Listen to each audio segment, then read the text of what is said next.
Some traders have bought 5, 10, even 20 prop firm evaluations, and they still think the problem is strategy. But most of the time, it isn't. The hard truth is this: another evaluation will not fix emotional trading.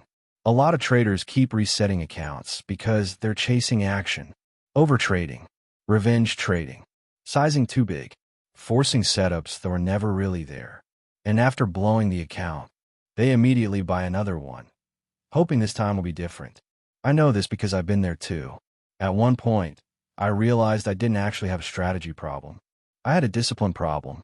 I knew what a good setup looked like. I just wasn't patient enough to wait for it consistently.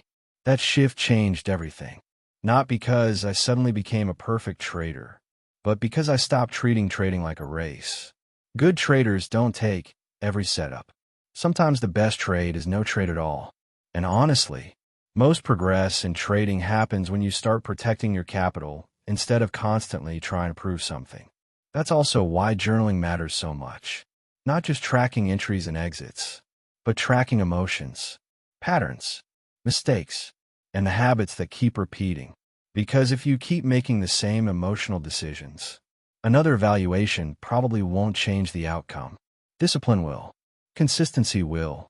Patience will. And that's the part most traders try to skip. If you're working on becoming a more disciplined trader, I've also put together some trading journals and free resources designed to help traders stay consistent, review mistakes, and build better habits over time. You can check them out at the link below.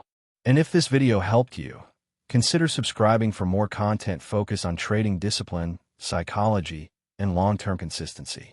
Thanks for watching, and good luck in your trading journey.